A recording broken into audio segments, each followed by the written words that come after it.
Hello everyone. So I played early access on the PS5 and I wanted to share my experience with you in this video coming from the PC version, and I can safely say I really like it on the PS5. It runs very well for me, and so far, besides one brief visual glitch with my character's hair in a cutscene, it has been bug-free and a very smooth experience. I guess it's important to frame where I come from on the PC. I play on a laptop via cloud desktop. The specs I can show here, I'm generally very satisfied with this, and I can also play via my phone and things like that, but that's maybe something for another video. When I played now on PS5, I was blown away at how good it looked for me.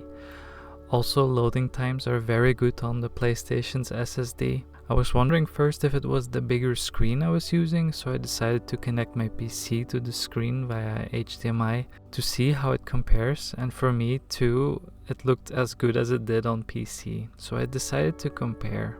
I will show some comparative footage here. Of course, for detailed performance comparison, I recommend other YouTube channels that are more into these technical things. I compare the performance mode and quality with the PC on Ultra, and then I compare performance to quality mode on the PS5. While in performance mode, the game will run at 60 frames per second upscaled.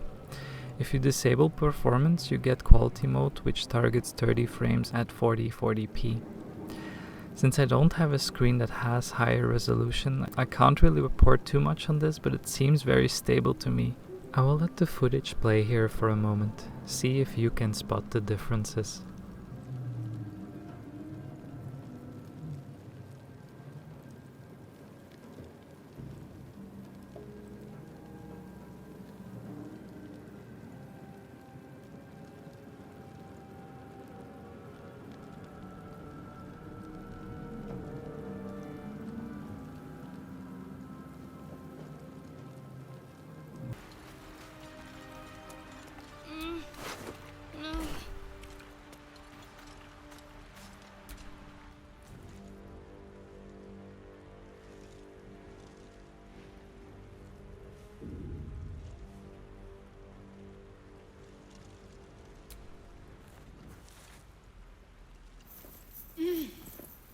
You're alive.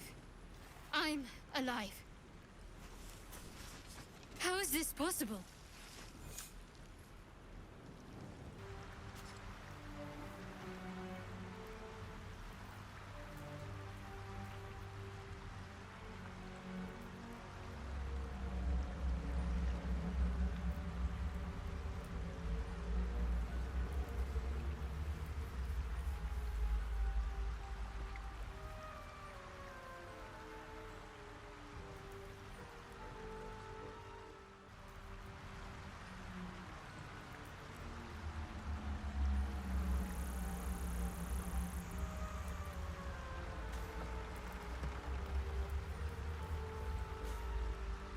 The biggest difference I can see over PC is that the water quality and reflection look nicer on PC. I am certain more discerning eyes can make out more differences, but yes, PC looks in the end a bit better.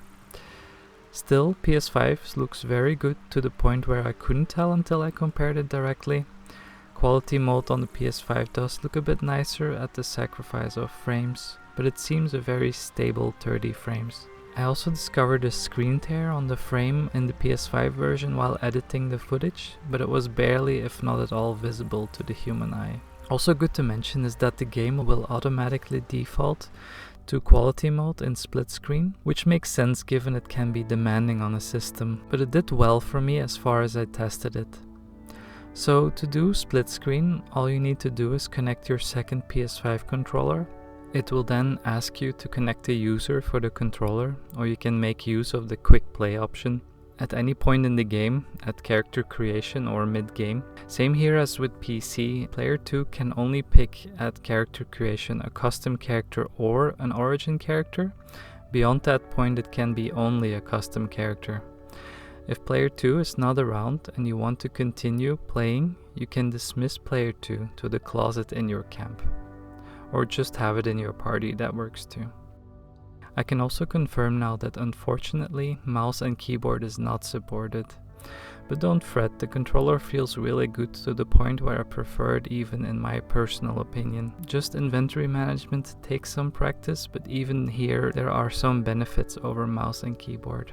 Speaking of the controller, there is also haptic feedback in the trigger when opening the party management and the shortcut menu. This little resistance it gives, it feels really nice. The touchpad opens the map and the journal when held in longer, but does further nothing more. Some details as to the file size on PS5, it is 110 gigabytes. But for installation you might require a little bit more, that was the case for me. I can confirm that cross saves work also. I was able to continue with my PC save and vice versa. I could play my newly created character I created on PS5 on my PC as well. All you need is to connect to your Larian account. If you don't have one, you can create one. And make sure your Steam or GOG is connected and your PS5 account as well. And you can turn it then on over here in the settings menu. Something to note is that if you make progress on your PC save, it does not count towards achievements on your PS5. So if you want that platinum trophy, you have to primarily play it on the PS5 version. I could see to get the platinum requires to beat the game in tactician mode, besides 53 other achievements shown over here. I will hide some of the text as to not give spoilers. I tested out some multiplayer briefly. There is, as of right now, no crossplay with other platforms. I could only play together with other people on PS5, but there were several available lobbies when I checked. I wonder if this is something they will put in the game later, we will have to see, but it would be nice to play with PC buddies for sure. But yes, this was my first impressions of my time with the PS5, and I'm very happy with it, and I think I will continue playing on my PS5 now, especially because I want this platinum. I am curious to hear from all of you that already played early access on PS5 on how you are experiencing the game. And for those waiting for September the 6th to play on PS5, I have a 3-part guide on how to use the controller if you want to get up to speed with that, so feel free to check it out. I'm working on a little guide around some terms in Dungeons & Dragons and Baldurs Gate 3 that might be confusing for a first timer, so feel free to subscribe to be notified of that one in the coming days. I will let the fight play out here for a moment to show you how the combat plays on the PS5 version. Thank you all so much for watching and commenting the last couple days. The channel is over 200 strong now and I'm truly thankful. See you all in the next video and bye.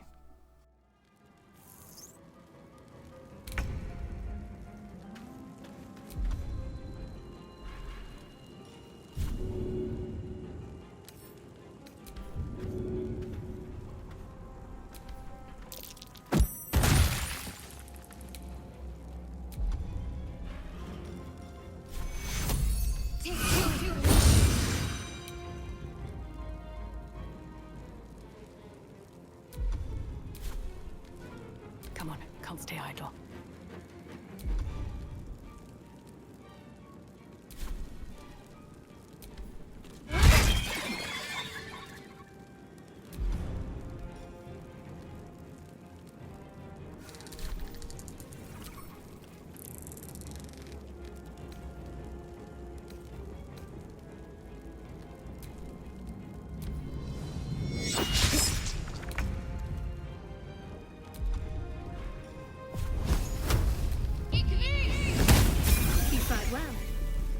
Survival isn't such a distant prospect.